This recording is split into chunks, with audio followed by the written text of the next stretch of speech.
Police کہتا ہے یہ بات مجھے خداوند سے پہنچی اور میں نے تم کو بھی پہنچا دی۔ آج میں خداوند کی اس بات کو آپ تک پہنچانے کے لیے یہاں حاضر ہوا ہوں۔ یہاں ہم نے آج جس موضوع کے اوپر بات کرنی ہے وہ ہے خدا کے تجسم کا بھید۔ خدا کا تجسم کا مطلب ہوتا ہے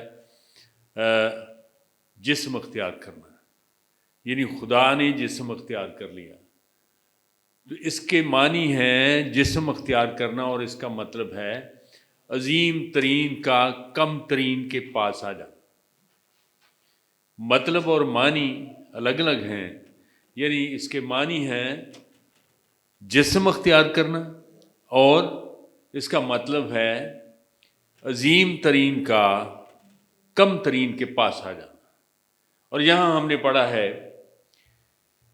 ابتدا میں کلام تھا، کلام خدا کے ساتھ تھا اور کلام خدا تھا۔ یہی ابتدا میں خدا کے ساتھ تھا۔ 14ویں آیت ہے، اور کلام مجسم ہوا اور فضل اور سچائی سے ممور ہو کر ہمارے درمیان رہا، اور ہم نے اس کا ایسا جلال دیکھا جیسا باپ کے اکلوتے کا جلال۔ پھر 18ویں آیت میں یہ لکھا ہے، خدا کو کسی نے کبھی نہیں دیکھا، اکلوتا بیٹا جو باپ کی گود میں ہے اسی نے ظاہر کیا۔ ان آیات کے پیش نظر میں آپ کو ایک سٹوری سناتا ہوں۔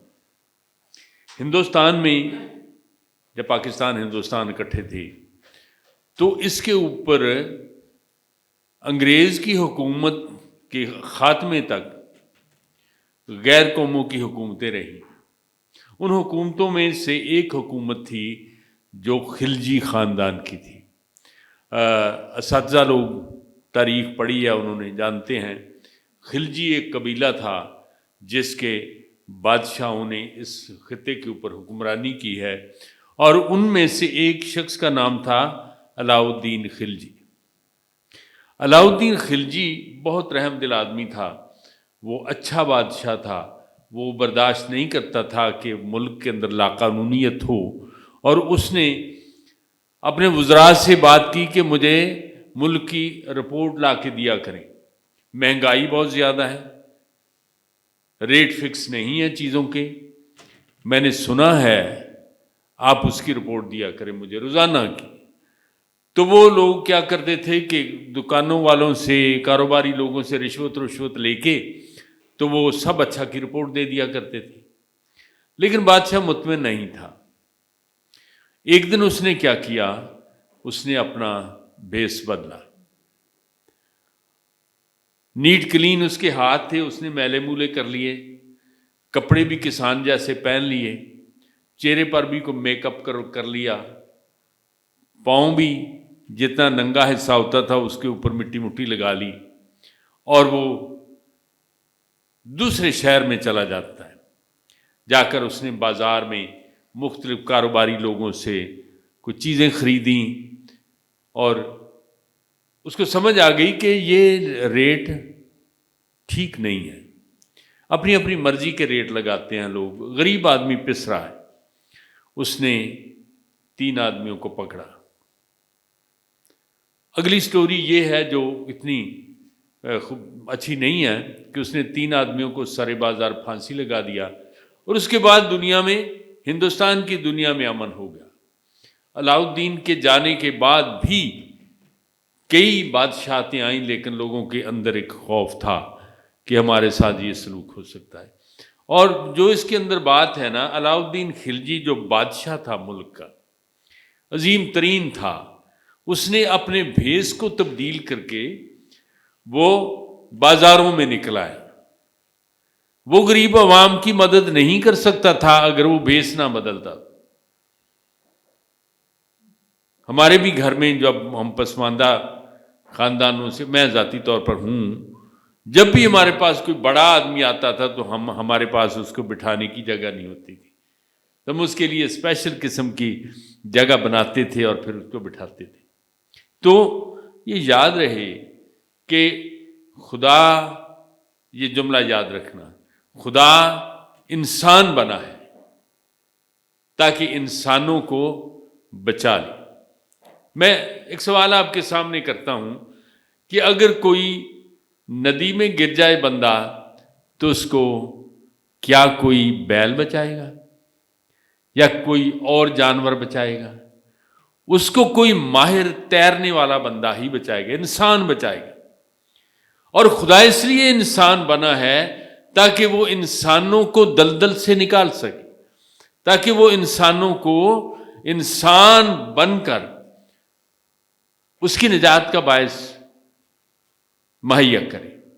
تو چونکہ میں اس بات کو بڑی مختصر طریقے سے آپ کو بیان کرنا چاہوں گا، خدا کے تجسم کے بھید میں 5 عناصر پائے جاتے ہیں، 5 اراکین پائے جاتے ہیں۔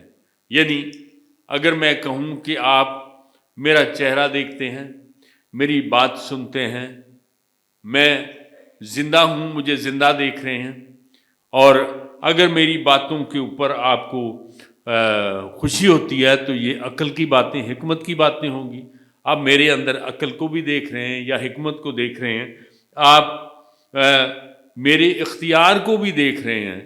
یعنی میں یہاں ایک اختیار کے ساتھ کھڑا ہوں، گھروں میں باپ کے پاس اختیار ہوتا ہے، ماں کے پاس اختیار ہوتا ہے۔ یہ 5 باتیں ہیں جو ہم ان کو مختصر طریقے سے دیکھ سکتے ہیں۔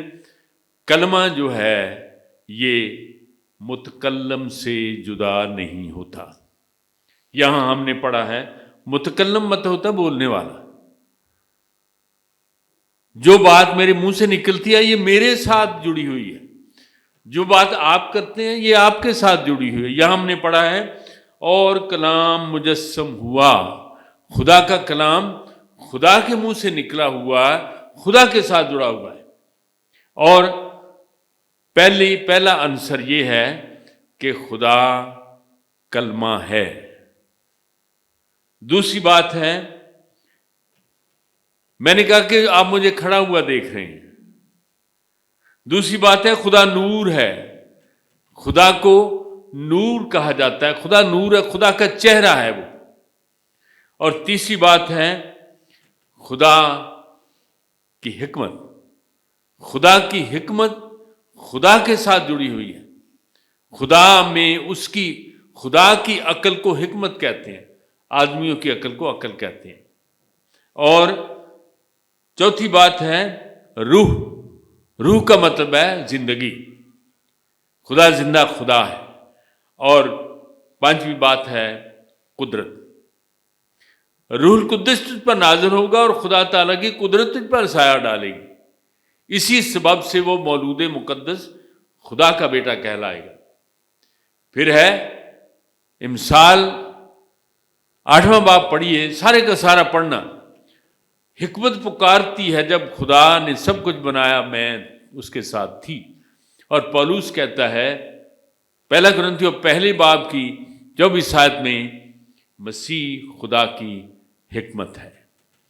اور پھر ہے نور، جب نور دنیا میں آیا تو دنیا نے اسے قبول نہیں کیا، لیکن جتنوں نے اسے قبول کیا اس نے انہیں خدا کے فرزند بننے کا حق بخشا۔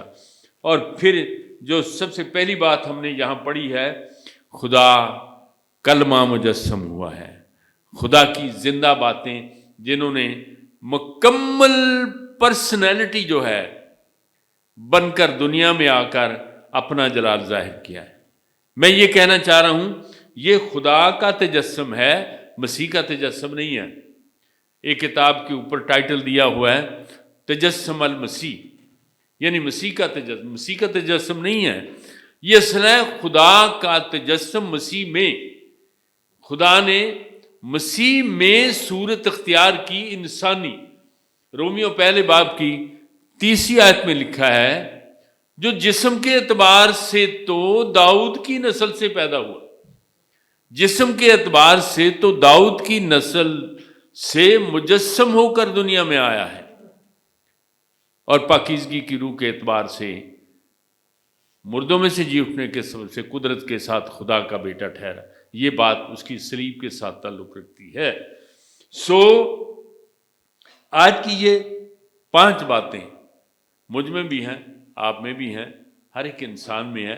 خدا نے اپنے آپ کو پورے طور سے ایک شخصیت کے طور پر دنیا میں بھیجا ہے اور پورے طریقے سے دنیا میں بھیجا ہے، انسانی صورت اختیار کر کے دنیا میں آیا ہے، اور اس کا نام اس نے خود ہی بیٹا رکھ دیا۔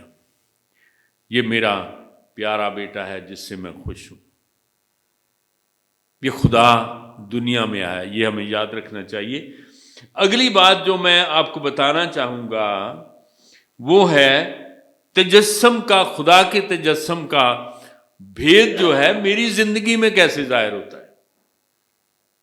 جب ہم یہ 4-5 باتیں بائبل مقدس کے مختلف حوالہ جات میں دیکھتے ہیں تو میری اور آپ کی زندگی میں تجسم کا کیا راز چھپا ہوا ہے۔ یہ ہم نے علاء الدین خلجی سے دیکھا ہے کہ وہ جو اپنے تخت کو چھوڑ کر عوام الناس میں آ گیا، وہ اس نے اپنے وہاں کرسی پر نہیں کسی کو بلایا، کسی تاجر کو، کسی بزنس مین کو، وہ خود ان کے پاس چلا گیا۔ جا کر اس نے دیکھا کہ کیا ہو رہا ہے۔ اب خدا نے جب آسمان سے زمین پر نگاہ کی تو زمین کے اوپر بربریت، زمین کے اوپر فسادات، زمین کے اوپر لاقانونیت، اس کے لیے خدا نے انسانی صورت اختیار کی اور وہ دنیا میں آ گیا۔ اب دیکھیے میرے اور آپ کے کرنے کا کیا کام ہے۔ ہمارے پاس اختیار بھی ہے، ہم اچھے بھلے نظر بھی آتے ہیں، ہمارے پاس ہم بولتے بھی ہیں، عقل بھی رکھتے ہیں، اور ہم زندہ بھی ہیں۔ ہم اس کو کیسے دیکھیں گے؟ کیا کوئی جو اپنے آپ کو بہتر صورت میں دیکھتا ہے، اپنے پاس کچھ اختیار بھی رکھتا ہے، کیا وہ ان لوگوں کے پاس جاتا ہے جو آپ سے کمزور ہے؟ کیا ان لوگوں کے پاس وہ جا کر ان کا حال پوچھتا ہے؟ کیا ان لوگوں کو چگیوں میں جائے گا؟ کوئی کسی کی بیمار پرسی کے لیے جائے گا؟ کیا مجھے امید ہے سب جاتے ہیں ایک دوسرے کا حال پوچھنے، لیکن یہاں ایک بڑی منطقی بات یاد رکھنا کہ جب آپ کسی چھوٹے کے پاس جاتے ہیں تو اپنے آپ کو بڑا محسوس کرتے ہیں۔ کسی بڑے کا چھوٹے کے پاس جانے کی جو منطقی جو ہے نا بات، وہ یہ ہے کہ جب آپ کسی چھوٹے کے پاس جائیں گے تو آپ اپنے آپ کو قداور دیکھیں گے، آپ اپنے آپ کو بڑا دیکھیں گے، محسوس کریں گے کہ میں بڑا ہوں، مجھے اس کا حال پوچھنا ہے، اس کے بارے میں جاننا ہے، اس کی مدد بھی کرنا ہے۔ اس کرسمس کے موقع پر ہم اپنے آپ کو مجسم کریں، اس کے مطلب کو دیکھیں کہ مجھے اس کے پاس جانا ہے جس کے پاس روٹی نہیں ہے۔ میں اکثر ہی کھانے کے وقت یہ دعا کرتا ہوں، بلکہ ہر دعا میں میرا ایک جملہ ضرور ہوتا ہے کھانے کے وقت، خداوند اس وقت جو بھوکا ہے اس کے پاس کھانا نہیں ہے تو اس کو بھی عطا کر دیں، کیونکہ اس کی عطا بہت بڑی ہوتی ہے۔ وہ میری ساری زندگی مجھے عطا کرتا رہتا ہے اور اس کے پاس ختم نہیں ہوتا۔ تو مجھے یقین ہے اس بات پہ کہ میری اس بات کو آپ نے سمجھا ہے۔ تجسم کا بھید بڑا ہی سادہ اور بڑا ہی مختصر ہے کہ خدا انسان بن گیا اور ہم نے اس کا ایسا جلال دیکھا جیسے باپ کے اکلوتے کا جلال، کیونکہ مسیح خدا میں سے نکلا ہے۔ جیسے میں نے یہ عرض کیا ہے، کلمے کا اور متکلم کا مطلب ہے بولنے والا۔ کلمہ اور متکلم ایک دوسرے کے ساتھ جڑے ہوئے ہیں۔ جو کلام کرتا ہے وہ متکلم ہے اور جو بولا جاتا ہے وہ کلام ہے، اور خدا نے اپنے منہ کے کلام کو حکمن انسانی صورت میں تبدیل کر کے ہمارے درمیان آ گیا، اور ہمارے اوپر یہ بالکل لاگو ہے کہ ہم دیکھیں کہ مجھے آج کرسمس کے موقع پر، کرسمس کے مہینے میں کس کے پاس جانا ہے، مجھے کس کی خبر لینی ہے۔ آپ اس کے معنی کو بھی سمجھ لیں اور اس کے مطلب کو بھی اپنے ساتھ لے کر چلنا پڑے گا. دیکھنا پڑے گا کہ کوئی کیا کھا رہا ہے, کوئی کیا پہن رہا ہے, کیا اس کے پاس کچھ ہے کرسمس منانے کے لیے یا نہیں ہے. اس کو کرسمس منانے کے لیے اپنے ساتھ ملانا ہے اور اس کے ساتھ کھڑے ہونا پڑے گا. اور پھر آپ محسوس کریں گے جب آپ کسی ماٹھے کے پاس جا کر کھڑے ہوں گے, اس کے ساتھ اس کے لیے حوصلہ بنیں گے, تو اپنے آپ کو کتنا بڑا محسوس کرتے ہیں کہ خدا نے مجھے بڑا بنایا ہے. وہ چاہتا ہے کہ ہم بڑے ہونے کے ناطے سے اپنے سے چھوٹوں کے پاس مجسم ہو کر جائیں. اس کے مطلب کے اوپر ہم عمل کریں گے. خدا آپ سب کو اس لائق بنائے. آمین.